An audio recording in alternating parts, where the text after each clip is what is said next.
नमस्कार शेतकरी मित्रांनो, मी कृषी साहिल यादव. स्वागत आहे आपल्या युट्यूब चॅनल वरती. विशाल नर्सरी अँड ॲग्री कन्सल्टन्सी. आमचं लोकेशन आहे एराडवाडी, तालुका पाटण, जिल्हा सातारा. आजचा विषय आहे परागी भवन आपल्या बागेमध्ये कसं वाढवावं जेणेकरून जास्तीत जास्त फळदार व्हावे. आता तुम्ही म्हणशील परागी भवन म्हणजे काय, काय काय जणांना माहिती असेल, काय काय जणांना नाही. तर सोप्या भाषेत सांगतो बघा. परागी भवन म्हणजे काय, आपली जी फुलं आहेत म्हणजे काय आपला मोहर, तो त्यात फळाचं फ्रूट सेटिंग जास्त होतं, म्हणजे फळधारणा जास्त होते. म्हणजे बऱ्याचशा जणांना प्रॉब्लेम येतो का बघा, फुलं येतोय आमच्याला, मोहर येतोय बरं का सर, पण तो टिक्कना झालाय. त्याची कारण काय काय आहेत, तर पहिलं मायक्रोन्यूट्रिएंटची कमतरता असणे, पाण्याचा प्रॉपर ताण न बसणे व त्याचसोबत परागी भवन ह्याचं प्रमाण कमी होतं. परागी भवन म्हणजे काय, आपल्या फुलाचं कन्व्हर्जन फळामध्ये होणे म्हणजेच काय परागी भवन. आता हे परागी भवन तुम्ही म्हणशील ऑटोमॅटिक होतं का, तर तसं नाही. परागी भवन कुठल्या कोण किडे करतात, किड्यामार्फत होतं, हवेमार्फत होतं, इतर गोष्टींमुळे.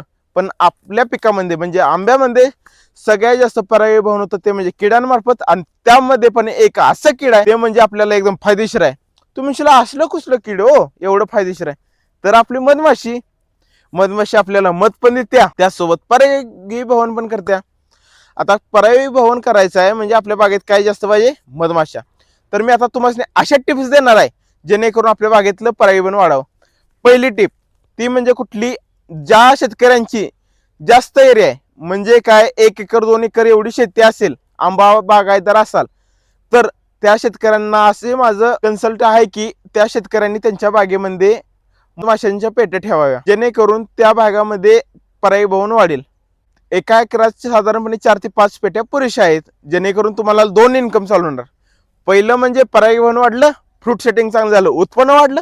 आणि दुसरं म्हणजे जो मध बाहेर पडेल त्यापासून उत्पन्न वाढलं. तर पहिला पॉईंट झाला.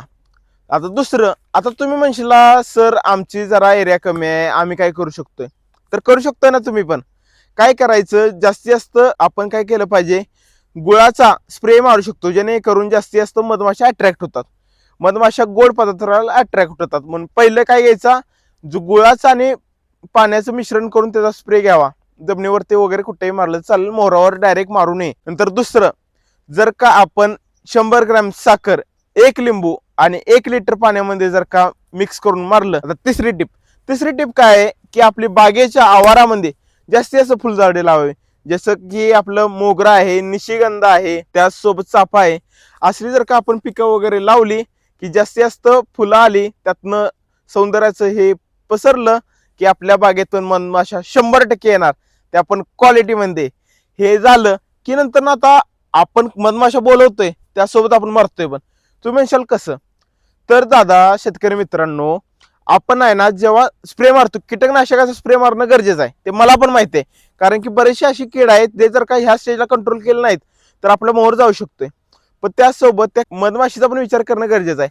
म्हणून नेहमी स्प्रे मारताना मधमाशी पसरण्याचा सगळ्यात जास्त वेळ असतोय तो म्हणजे सकाळी 9 वाजल्यापासून सायंकाळी 4-5 वाजेपर्यंत. म्हणजे स्प्रे मारताना एकतर सकाळी 7-8 वाजता तरी मारावा किंवा सायंकाळी 5:30-6 नंतर मारावा. आता आपण वापरताना थायमिथॅक्झाम वगैरे असे सिस्टमॅटिक इन्सेक्टिसाइड वापरतो. तर त्याऐवजी आपण जर का नीम ऑइल, जर का असे सेंद्रिय सोर्स जर का विचार केले तर ते आपल्या मधमाशीला पण काही हानी होणार नाही. आणि आता 5वा विषय, आता मधमाशी पसरते अशा ठिकाणी मधमाशी असतात, तुम्ही पण बघितलं असेल की जिथे पाण्याचा सोर्स असतोय. म्हणून आपल्या बागेमध्ये थोड्याशा ट्रेमध्ये, टपामध्ये थोडंसं स्वच्छ पाणी जर का ठेवलं तर त्याचा पण उपयोग आपल्या मधमाशांना येण्यासाठी होऊ शकतो. ह्या असे 5 टिप्स झालेले आहेत. तर आता मी 5 टिप्स मग सांगितलं एकदम फास्ट मध्ये सांगतो बघा. पहिलं, आपल्या बागेमध्ये मधमाशाच्या पेट्या ठेवाव्या. दुसरं, आपण काय घ्यायचे, फवारणी घ्यायची आहे. ज्या शेतकऱ्यांची जमीन कमी आहे त्या लोकांनी कुठली पहिलं गुळाचं पाणी मारावं. दुसरं, 1 लिटर पाण्यामध्ये 100 ग्रॅम साखर टाकून 1 लिंबूचा रस जर का पिळला आणि त्याचा जर का स्प्रे घेतलं तरी पण मधमाशी अट्रॅक्ट होतात. तिसरं, आपल्या बागेमध्ये आजूबाजूला फुलाची झाडे लावावी जेणेकरून जास्तीत जास्त मधमाशी अट्रॅक्ट होतील. नंतर चौथा, आपल्या बागेमध्ये जेव्हा आपण फवारणी मारतो ती सकाळी 9च्या अगोदर आणि सायंकाळी 6च्या नंतर मारावी. नंतर नेहमी वापरताना सिस्टमॅटिक इंटेक्सिस त्याला त्याच्याऐवजी नीम ऑइल वगैरे वापरलं तरी सुद्धा चालू शकतं. नंतर 5वं, आपल्या बागेमध्ये एक पाण्याचा साठा वगैरे असावा जेणेकरून जास्तीत जास्त मधमाशी अट्रॅक्ट होतील. अधिक माहितीसाठी खाली माझा नंबर देतो, त्यावर माझ्याशी कॉन्टॅक्ट करा. अशाच व्हिडिओसाठी आम्हाला लाईक करा, शेअर करा, सबस्क्राईब करा. आणि डिस्क्रिप्शन मध्ये एक व्हॉट्सअप ग्रुपची लिंक सांगतो, त्यावरती जॉईन व्हा, जेणेकरून अशाच अपडेटसाठी तुम्ही तुमच्या ज्या काही अडचणी असतील ते पण तुम्ही शेअर करू शकता. व ज्या काही नवीन नवीन अपडेट्स किंवा फवारणी किंवा शेड्यूल असेल ते त्या ग्रुपवर पडत राहील. जय जवान जय किसान जय महाराष्ट्र.